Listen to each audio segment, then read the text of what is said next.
შენ ბუხარ თუ ტოროლა თუ წევარი თუ კურდღელი ადრე ადგომა ყოველთვის კარგია ყველასთვის შეიძლება ტოროლად ვაქციოთ რაც გვეუბნება მეცნიერება ეს თუ არ გაგიგიათ იმიტომ რომ დაახლოებით 20 წლის წინ აღმოაჩინეს ადამიანებმა ხაზებს ხუდი ჩამოფარებული ჭუბობს იღრინება რა დაგიშავე რა გინდა სახელი ქვია მეცნიერულად აუცილებლად ეს უნდა რომ სოფლიოს უმეტეს ნაწილებში ტოროლების ტირანია არის დამყარებული.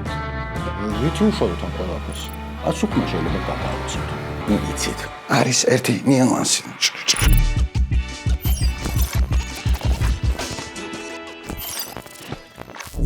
ადრე ამდგარსა კურდღელსა ვერ დაეწევა მწევარი. მაგრამ თუ ეს კურდღელი ბუა ვიხდით ხო? ტოროლა ადრე ადგომა. სასაცილო ხმარობა იყო ძალიან. არა, საჭირო ძალიან სასაცილო იყო, მაგრამ მაინც კაი. ეხლა თავი ხელში ავიყვანოთ და ვცადოთ რომ ამანდაზეს მეცნიერულად შევხედოთ და მოდი თავიდან დავსვამ ამ შეკითხვას, ოღონდ სხვა ფორმულირებით. ადრე ადგომა ყოველთვის კარგია? ყველასთვის? და შესაბამისად, ყოველთვის ადრე უნდა დაწვეს? ხო არის ისიც, რომ არსებობენ ბუები, ანუ ეს ხალხი ხამე უკეთ მუშაობს და ტოროლები ვისაც უფრო დილით აქვთ ღონება გახსნილი. თუ მითია, როგორი ამბავია. ისიც გამიგია, რომ ნამდვილი გენიოსები, ყველაზე შემოქმედებითი ხალხი სწორედ ღამე მუშაობენ, ღამე იწვიან შემოქმედებით, მაგრამ ეგრე იმასაც ამბობენ, რომ ეგ უბრალოდ ჩვევის ამბავია. და ნებისყოფას თუ მოიკრებ, ადრე ადგომასაც ჩვენივრად მიეჩვევია. რაც გვეუბნება მეცნიერება. ეხლა ვეგეტყვით ყველაფერს დაწვრილებით, ასუკმა შეიძლება გაგაუცოთ.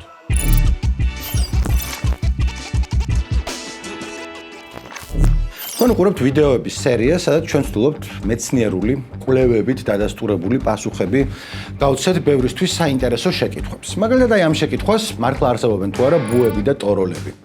მართლა სხვადასხვანაირი ტიპები არიან თუ სისულელია ეგ. და უბრალოდ ზარმაცი ხალხია, რომელიც თავს იმართლებს, რომ ადრე ვერ ვდგები, სინამდვილეში კი ზარმაცები არიან. არექი კაცო აშენდა, ქვეყანა აშენდა. ჩემთვის მნიშვნელოვანი შეკითხვაა ესა, რამდენიმე წლის განმავლობაში ვიყავი რადიო თავისუფლების დილის პროგრამის წამყვანი. ჩემ მეგობარ ნინო დალაშვილთან ერთად და გადაცემა იწყებოდა დილის 8 საათზე. დილას ადგომამი არ შემიძლია, მაგრამ ვიფიქრე, რომ კარგიც კი იქნება ეს დისციპლინისთვის. ავდგები ყოველდღე 7 საათზე, მე შევეჩვევი ამას და ვიქნები ადრე ამდგარი კურდღელი და ვერავინ ვერ დამეწევა საერთოდ. რამდენიმე წელი ეგრე ხო შვიდზე ვიღვიძებდი. ვერ შევეჩვევი. ბოლომდე სიზარმაცეს ვაბრალებდი, ვიფიქრე, რომ ნუ აი რაღაცა ჩემში არის პრობლემა. და მართალი გითხრათ, ჯერ კიდევ ცოტა ხნის წინ მეგონა, რომ ეს ბუები და ტოროლები როგორ თქვა, სისულელე იყო რა. ამ ვიდეოსთვის კვლევა რომ დავიწყე, წინასწარი განწყობა მქონდა ესეთი. ვფიქრობდი, რომ აი დაახლოებით ასეთ რაღაცას გავიგებდი, რომ კი ზოგი ადამიანი ბუნებრივად უფრო ადრე იღვიძებს, ან უფრო გვიან იღვიძებს, მაგრამ ზუსტად რა განსაზღვრავს მაგას ისე არ ვიცით და ბოლოს მივიდოდა დასკვნამდე, რომ ეს ოხერი ვარჯიში და სწორი კვება ადრე ადექი, ეგრე ჯობია. ხო და არა. შემდეგ გასაოცრად აღმოვაჩინე, რომ მეცნიერებას თურმე ამ ხრივ აქვს ცალსახა პასუხი. ეს ცალსახა პასუხია, რომ ბუები და ტოროლები რეალურად არსებობენ და ეს არის არც სიზარმაცე, არც მაინდა-მაინც ჩვევა, თუმცა ეგეც შეიძლება იყოს, მაგრამ არსებობს ბიოლოგიური მიზეზი. გენეტიკურია, გენები განსაზღვრავს, როდის მუშაობს ორგანიზმი ოპტიმალურად. თუმცა გარემოსაც დიდი მნიშვნელობა აქვს. ისიც მართალი ყოფილა, რომ როდესაც შენი შინაგანი საათი არის აცდენილი საზოგადოების მიერ დაწესებულ დროს, ამას ცუდი შედეგები მოაქვს, ხელშესახები რეალური ცუდი შედეგები. ეხლა ცხადია, მეცნიერები ბუებს და ტოროლებს არ ამბობენ, მეცნიერულად მაგას ქვია სხვადასხვა ქრონოტიპი, ანუ ვინც ადრე დგება, ადრეული მოკლედ ქრონოტიპია ეგ არა. როგორ მუშაობს ეგ რომ გავიგოთ, ჯერ უნდა ავხსნათ ერთი ლამაზი ტერმინი. ეს ლამაზი ტერმინი არის ცირკადული რიტმი. ლათინურია ცირკა, გარშემოს ნიშნავს დღეს, უბრალოდ dies, დღეს. ეს ცირკადული რიტმი არის დაახლოებით 24 საათიანი შინაგანი ბიოლოგიური ციკლი, რომელიც არეგულირებს ძილს, სიფხიზლეს, ჰორმონების გამოყოფას, სხეულის ტემპერატურას და კიდევ უამრავ სხვა ფიზიოლოგიურ ფუნქციას. შინაგანი საათია რა, რომელსაც ძირითადად ტვინში რაღაც ტიპი არეგულირებს, სუპრაქიაზმური ბირთვი, არ ვიცი რა არის, მაგრამ როიცოდეთ ეგ არის. და მე გარემო ფაქტორებთან არის ეს ყველაფერი სინქრონიზებული. თქვათ სინათლესთან. ესეთი რამე რო არსებობს, ვიცით მე-18 საუკუნიდან, როდესაც ფრანგმა ასტრონომმა ჟან-ჟაკ დე მერანმა სცენარის ქვია მორცხვი მიმოზა. საყვარელი სახელია. ეს მორცხვი მიმოზა ჩასვა სრულ სიბნელეში და მე დააკვირდა, რომ მისი ფოთლები იხსნებოდა და იხურებოდა სიბნელეში, ანუ მარტო სინათლეზე არ რეაგირებდა, ჰქონდა რაღაც თავისი შინაგანი საათი. მე ვნახეთ, რომ თურმე მარტო მორცხვი კი არა, თამამი მიმოზებიც ეგრე შვებიან. არ არის საჭირო, ნუ გაიცინებთ. ცხოველებსაც და ადამიანებსაც ეგრე გვაქვს თურმე ეს შინაგანი საათი. კიდევ ერთ ფრანგზე გეტყვით, ამჯერად სპელეოლოგი იყო ეს კაცი, მღვიმეებს რო იკვლევენ, მიშელ სიფრემ, რომელმაც ჯერ 62 დღე გაატარა მარტომ 100 მეტრი მიწის ქვეშ მღვიმეში, სისველეში 0-ს ქვევით იყო ტემპერატურა, 23 წლის იყო. პირველი არ იყო, ვისაც გაუკეთებია, მაგრამ ნუ თუ შეიძლება რა, ძალიან დიდი ხანი იჯდა იქა მარტო და აკვირდებოდა როგორ გადიოდა მისთვის დრო და რა დრო გავიდოდა ამ დროს გარეთ და ნახა რომ აცდენა იყო ამ ორ შორის. მე არ ვიცი, 2 თვე არ ეყო ამ კაცს. 2 თვე მიიჩნია რომ 2 თვე მარტო ყინვაში ჯდომა არ იყო საკმარისი და 10 წლის მერე 72 წელს 6 თვით ჩაჯდა გამოქვაბულში. სხვა გამოქვაბულში სრულ იზოლაციაში. როგორია ხო მეცნიერებისთვის თავდადება. და შეიძლება იკითხოთ რომ როგორ არ გაგიჟდა ნახევარი წელი მარტო როზე ხარ მღვიმეში. ცოტა გაგიჟდა მარტოობისგან. ერთი თაგვი ყავდა მეგობარი, მეტი არაფერი იქ არ ერთი ვიღაც თაგვი მოდიოდა ხოლმე დრო და მე შემთხვევით მოკლა ეს თაგვი, შემოაკვდა და ძალიან განიცდიდა, ანუ თვითყოლობაზე ფიქრობდა და რომ გამოვიდა იმ ხომიდან შეცვლილი კაცი იყო. სულეთ საოცარი კაცი იყო, შარშან გარდაიცვალა, შემეძლო არც მომეყოლა მასზე, მაგრამ რანაირად არ მომეყოლა. ეხლა გადმოვიდეთ ჩვენ თემაზე, რომ მოკლედ მიშელ სიფრეს აინტერესებდა, რომ მისი სუბიექტური დრო დაემთხვეოდა თუ არა გარეთ რეალურად რას დრო გავიდა იმას და აღმოაჩინა რომ არა. არ ემთხვეოდა, კაიხანი ქონდა აცდენა, ხამან იმასაც აქვს მნიშვნელობა, რომ ექსტრემალურ პირობებში იყო, მარტოობაში, მღვიმეში, რა ვიცი რაზე ფიქრობდა, როგორ გაძლო ამდენი ხანი. TikTok-ის გარეშე rilsები არ ქონდა რომ ჩაესკროლა არაფერი, მაგრამ სხვებმაც იყვლიეს ეს უფრო ლაბორატორიულად, ნაკლები სისასტიკის გამოყენებით და ნახეს რომ ეს შინაგანი საათი კიდევ ერთხელ ნამდვილად არსებობს და არის არა ზუსტად 24 საათიანი, არამედ თითქმის 24 საათიანი, ცოტა განსხვავდება და განსხვავდება ადამიანიდან ადამიანამდე. ზოგს აქვს 24.1, ზოგს აქვს 24.2 და მიჩნეულია რომ საშუალოდ ეს არის 24.2 საათი. ამ ცირკადული რიტმების კვლევა ბოლოს დაუფასდათ ქრონობიოლოგებს, ანუ ქრონობიოლოგები არიან, ვინც ბიოლოგიურ რიტმებს სწავლობს, დღიურ, თვიურ და სეზონურ ციკლებს და მე როგორი ურთიერთობაა ეს, როგორ ურთიერთობაშია ეს შინაგანი საათი გარემო სტიმულებთან. მოკლედ 2017-ში ნობელის პრემია აიღეს ფიზიოლოგიასა და მედიცინაში სამმა მეცნიერმა, რომლებმაც მოლეკულურ დონეზე დაადგინეს, როგორ მუშაობს ეს ცირკადული რიტმი, როგორ მუშაობს ეს შინაგანი საათი. ხო და ჩვენ თემას რომ მოუბრუნდეთ, ეს სხვადასხვა ქრონოტიპები იმით აიხსნება, რომ სხვადასხვა ადამიანებს ეს დაახლოებით 24 საათიანი ციკლი ერთ დროს არ ეწყებათ. პატარა აცდენა ამან, ამიტომ ზოგი ხდება ბუ, ზოგი ხდება ტოროლა. რამდენად ხშირია ეგ ამბავი? ეხავე გეტყვით. ოღონდ ჯერ აუცილებლად ეს უნდა ვთქვა. უნდა ვთქვა, რომ შენ ბუხარ თუ ტოროლა თუ წევარი თუ კურდღელი ყველა ავტორიტეტული ორგანიზაცია, მათ შორის ძილის კვლევის საზოგადოება, რომელსაც აი ერთი საქმე აქვს, რომ ძილი იკვლიოს, ერთხმად ამბობს, რომ აბსოლუტურ უმეტესობას ადამიანებისას ჯანმრთელს დასრულს 18 წლიდან ბოლომდე, სანამ იცხოვრებს, გჭირდება მინიმუმ 7 საათი ძილი, რომ ოპტიმალურ ფორმაში იყო. ეს არის მინიმუმი, როგორც წესი უფრო 7.5, 8.5 საათია.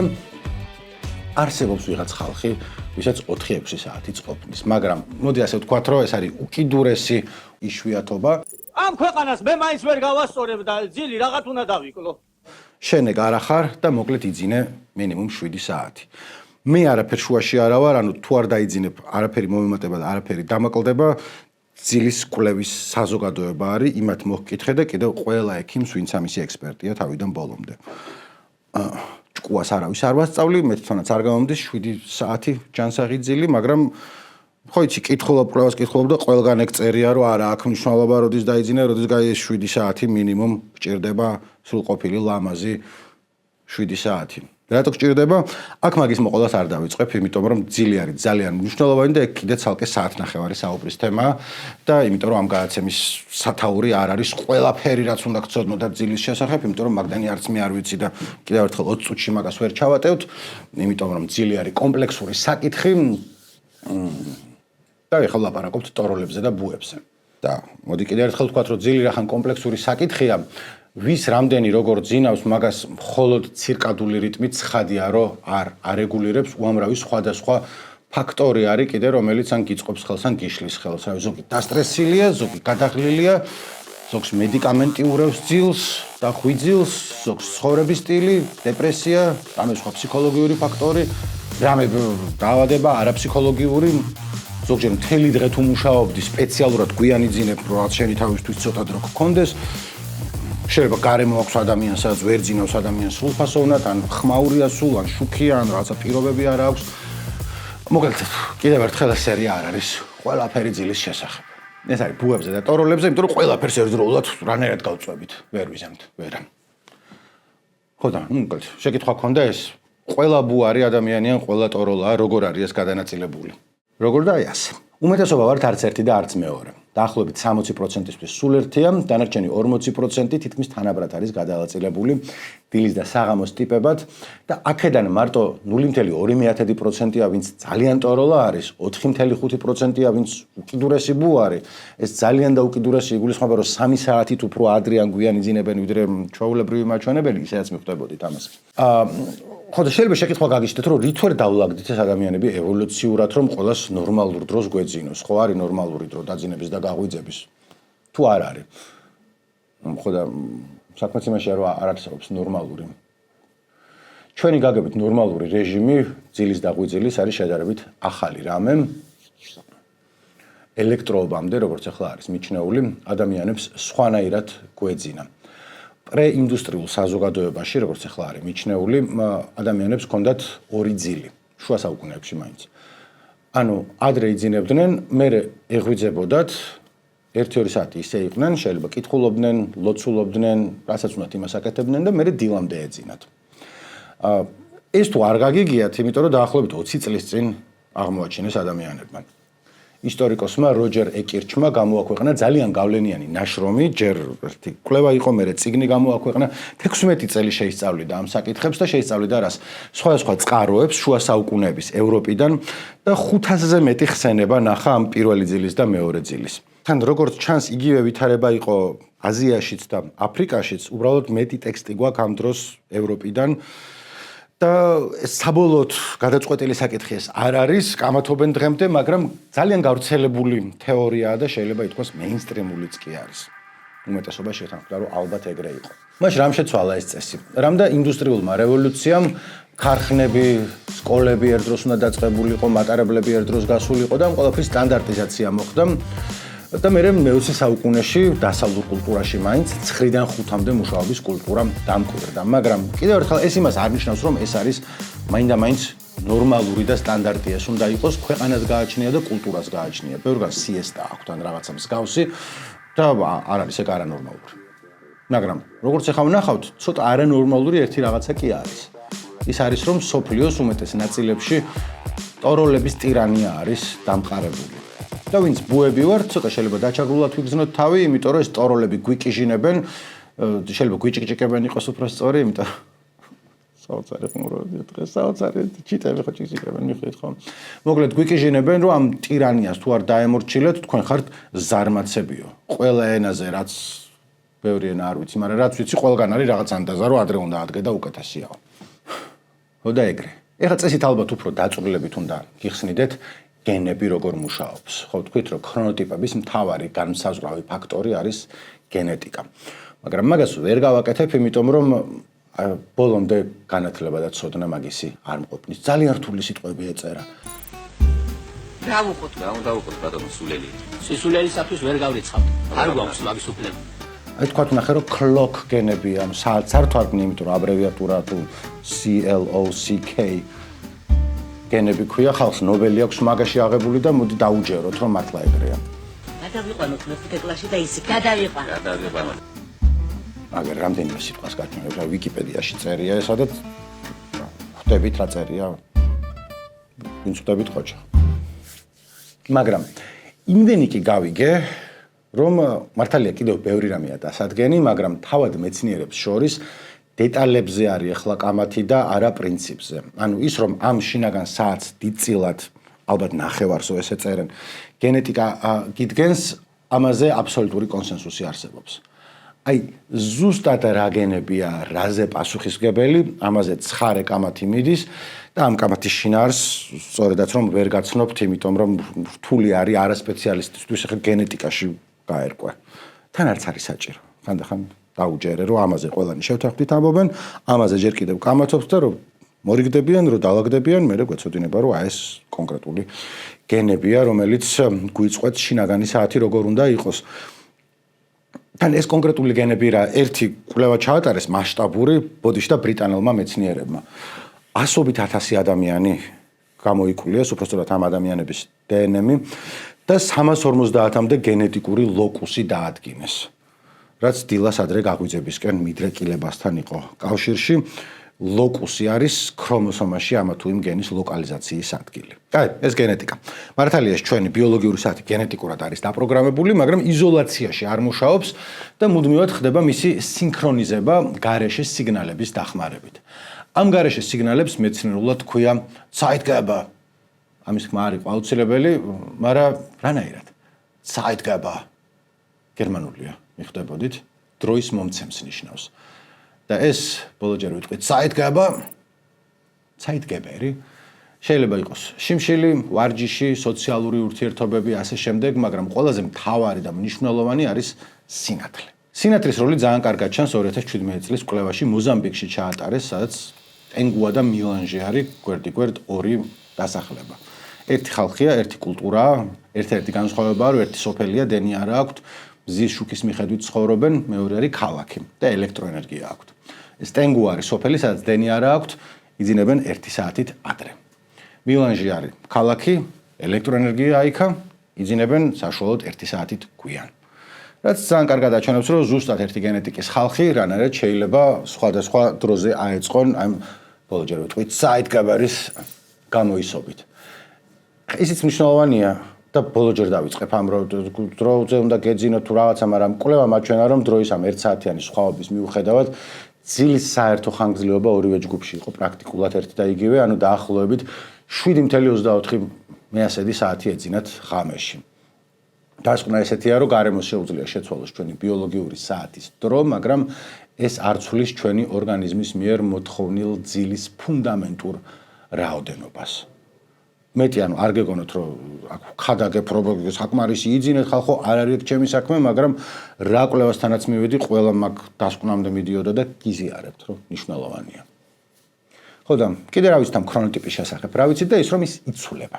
თინეიჯერი ვისაც ყავთ სახლში, ან თუ თავად ხარ თინეიჯერი, ან რამე ფილმი გინახავთ, ან რამე სერიალი, სადაც თინეიჯერია ნაჩვენები, ან მიმები Instagram-ზე, მოკლედ ნაცნობი სურათი იქნება თქვენთვის, რომ დილას გამოდის ეს თინეიჯერი, თავზე აქვს ხუდი ჩამოფარებული, ჩაშავებული თვალებით, აჭრილი, ჩხუბობს, იღრინება, რა დაგიშავე, რა გინდა და თურმე შეიძლება არაფერი არ დაუშავე, ამის ერთ-ერთი მიზეზი ის არის, რომ საათი აქვს არეული.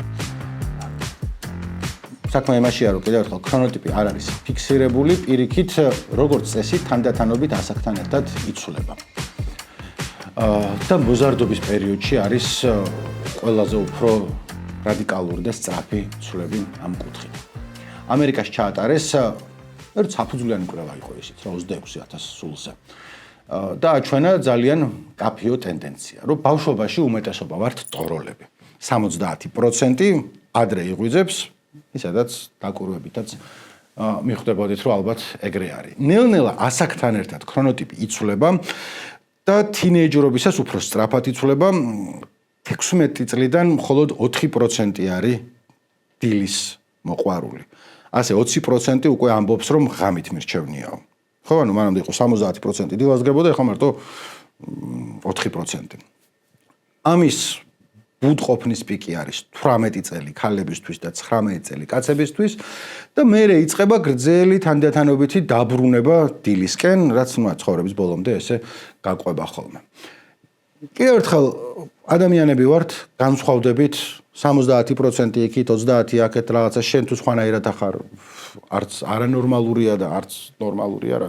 სხვანაირები ვართ ადამიანები და კი სქესებს შორისაც არის პატარა განსხვავება, როგორც წესი ქალები უფრო ტოროლები არიან 40 წლამდე და მერე პირიქით ცოტა უფრო მეტად არიან ხოლმე ბუები, მაგრამ ძალიან დიდი სხვაობაც არ არის ამ კუთხით ერთი და აქვე ისიც უნდა აღვნიშნოთ, რომ მიუხედავად იმისა, რომ ეს ქრონოტიპი ასაკთან ერთად იცვლება მაგაზე შეთანხმებულები არიან, ბევრი სხვა კვლევაა, რომელიც მაგას სალსახად აჩვენებს, მაგრამ ზუსტად 18 წელია პიკი თუ 19 თუ 70%-ია ის რაღაცა თუ 65%-ია, მაგას სხვა კვლევები ცოტა სხვადასხვანაირად აჩვენებენ. იმიტომ რომ შეიძლება ცოტა განსხვავებული მეთოდოლოგია გამოიყენონ იმის დასადგენად ვინ რომელი ქრონოტიპია, ზოგს ერთი კითხვარი აქვს, მეორეს მეორე კითხვარი აქვს, მაგრამ კიდევ ერთხელ ზოგად პრინციპზე მაინც აღარავინ დაობს.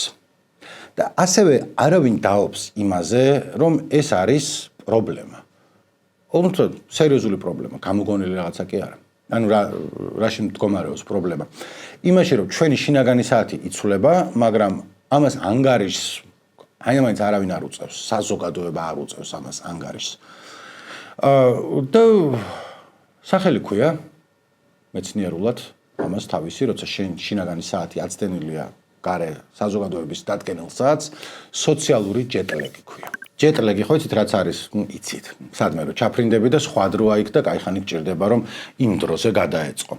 2006 წლიდან ქრონობიოლოგებმა შემოიღეს ტერმინი სოციალური ჯეტლეგი, რომელიც მსგავსი რაღაცაა, ოღონდ სადმე გაფრენის გარეშე. ანუ ეს არის ის, როცა შიდა საათი ადამიანის არ ემთხვევა სკოლის და სამსახურის დროს. ეს არის როგორც წესი უფრო ბუებისთვის პრობლემა, იმიტომ რომ როგორც თქვით, ტოროლების ჭკუაზე დავდივართ ყველანი და რამდენიმე ათეულმა კვლევამ აჩვენა, რომ ბუებისთვის ეს სერიოზული პრობლემაა. იმიტომ რომ ბუები უფრო ხშირად მოიხმარენ სტიმულატორებს, ანუ კოფეინს და ალკოჰოლს, მნიშვნელოვნად უფრო ხშირად არიან წეველები, ფსიქიკური ჯანმრთელობის მხრივ შეიძლება კონდეს ცუდი შედეგი, ფიზიკური ჯანმრთელობისთვის შეიძლება კონდეს ცუდი შედეგი, საღამოს ხალხში უფრო გავრცელებული არის მაგალითად ტიპი 2 დიაბეტი. ეხლა რამდენად უფრო ხშირად არის გავრცელებული, ეგ არ არის მარტივი დასადგენი, მაგრამ თქვათ აი ერთი კვლევა იყო, ასევე კაიდით 74,000 ქალზე. და ამ კვლევამ აჩვენა, რომ ბუებს დაახლოებით 20%-ით მეტად ჰქონდათ გაზრდილი ტიპი 2 დიაბეტის რისკი. მეორე კვლევამ სულაც 45%-ით დიდი რისკი აჩვენა, ანუ ახლა ზუსტად პროცენტის დადგენა ალბათ რთულია, ზუსტად რამხელა ეს რისკი, ძალიან განსხვავებულ შედეგებს ასახელებენ, მაგრამ არის. იმიტომ რომ ყველა კვლევა მაგას აჩვენებს, რომ გაზრდილია რისკიო. ეხლა ის არ ვიცით და ჯერაც ამათი საგანია მიზეზ შედეგობრივი კავშირი როგორ არის. ანუ გვიანი ქრონოტიპიას ბუობა იწვევს ამ პრობლემებს, თუ ის რომ აცდენილი ხარ სწავლის და სამსახურის განრიგს. წესით ერთის ლოგიკური შეიძლება იყოს და მეორეც, მაგრამ სავარაუდოდ უფრო ეს უკანასკნელია, ანუ შინაგანი საათი კი არ გაზიანებს, არამედ ეს სოციალური ჯეტლეგი. თან ეს დიაბეტი ერთი მაგალითია, როგორც თქვი კიდევ ბევრი სხვა პრობლემა შეიძლება გაჩნდეს და ბოლოს მივიდივარ შეკითხვასთან, რომ რითი უშუალოდ ამ ყველაფერს. ანუ ხარ შეიძლება მართლა ისე ვქნათ, რომ ეს ბუ ადგეს და ტოროლად იქცეს. შეიძლება რომ ან გამოვა ეგა? შეიძლება ბუ ტოროლად ვაქციოთ? ისე რა. ანუ შეუძლებელი არაფერი არ არის, ადამიანი ძლიერი არსება, ასე შემდეგ, მაგრამ ეს ჩვენი შინაგანი საათით ძლიერი რამეა. მაგრამ კი, თუ ძალიან შეეცდები, მცირე კორექტირების შეტანა არის შესაძლებელი. 2019 წელს ჩაატარეს ესეთი კვლევა, სადაც აჩვენეს, რომ თუ იმუშავებ, ანუ ბუები აიღეს და მე დილიდან კაშკაშა შუქს უნთებდნენ, ფიქსირებული კვება ჰქონდათ, ადრე ვარჯიშობდნენ, კოფეინი შეზღუდული ჰქონდათ და მე ნახეს, რომ 3 კვირის შემდეგ შინაგანმა საათმა დაახლოებით 1-2 საათით ცოტა ადრე გადმოიწია. და მონაწილეები ამბობდნენ, რომ დილით თავს უკეთ გრძნობდნენ, ჩვეულებრივზე ადრე იძინებდნენ, მაგრამ აქ პრობლემა ის იყო, რომ როგორც კი ეს მკაცრი რუტინა მოაშორეს, უმეტესობა ძველ რეჟიმს დაუბრუნდა. მოკლედ ხო რა პრაქტიკული რჩევები არის ისეთი რომ თავადაც რომ მიხვდებოდით რომ ღამით კოფეინს და შუქს უნდა მოერიდო თანმიმდევრული ძილის გრაფიკი შეინარჩუნო დილით ბევრი შუქი შემოვიდეს ოთახში უნდა ივარჯიშო და რამდენიმე საათით შეიძლება ბუნებრივი შენი შინაგანი საათი გადმოწიო მაგრამ ადვილი სათქმელია და რთული გასაკეთებელია ისედაც რამდენი რაღაცა უნდა არეგულირო და კიდე ახლა ამაზე რო ეწვალო მოკლედ რა სათქმელად ადვილია რომ კოფეინს მოერიდე ადრე დაიძინე დილას ივარჯიშე შუქი შემოუშვი მაგრამ ვაკეთებთ ამას თავარი მაინც ის არის რომ მოკლედ საკმარის უნდა გეძინოს ღამე 2-ზე თუ იძინებ უნდა ყურადღება მიაქციო რომ ის მინიმუმ 7 საათი გქონდეს ეგ უფრო მნიშვნელოვანია ვიდრე ადრე გაღვიძებავ ესე ამბობენ მოკლედ კი გასწორდების ბუ ძალიან ქვიშით თუ ხეხე ბოლოში რო გავედით თავში კიდევ ერთი ან თავში ანდაზა ბოლოში ანდაზა მაგრამ როგორც კი ქვიშას მოაშორებ ისევ თავის ქრონოტიპს უბრუნდება ეს ბუ თან რაღაც არასწორად გეჩვენება ადამიანს რომ ადამიანს უცვლი ტიპს იმიტომ რომ რატო რომ ყველამ ერთ დროს დაიწყოს სამსახური მაგრამ რა ვიცი მეორე მხრივ სხვა პასუხი ამ წამს არავის აქვს სულ უფრო ეს ქრონობიოლოგები ამბობენ რომ საჭიროა რომ სკოლის დროები დარეგულირდეს განსაკუთრებით თინეიჯერებისთვის სამსახურში მოქნილი განრიგი უნდა დაწესდეს მაგრამ ნუ ეხლა ვის აქვს მაგის მოლოდინი რომ უახლოეს ხანებში მაგას მოევლება არა ვიცი ცოტა პესიმისტური ბოლო გამოვიდა მაგრამ რა ის მაინც გვეცოდინება ბუებს რომ არანორმალურები ზარმაცები და რა ვიცი კიდე ცუდები არა ვართ თვითონ არიან ზარმაცები თუ კარგია საზოგადოების შეცვლა არ უნდათ მადლობა ვინც ბოლომდე გვიყურეთ ერთმანეთზე უკეთესი სერიები გამოგვივიდა ჩვენთან ესე ვფიქრობთ თუ არ გვეთანხმებით კომენტარები არის მაგისთვის engagement-ი ყველანაირი კარგია მათ შორის ნეგატიურიც თუ არ დაგეზარებათ ბარემ აქ ახარ და იქნება მოიწონოთ ვიდეო და არხიც მოიწონოთ გვეხმარება ხოლმე ეს ახალი მაყურებლის მოზიდვაში და ძველი შენარჩუნებაში ისე შეიძლება ახალ რაღაცას რო დავდოთ რაც გაჩვენოთ მაგრამ თუ არ გიდათ არ გააკეთოთ ისე დაგველოდოთ ხოლმე არის ერთი ნიუანსი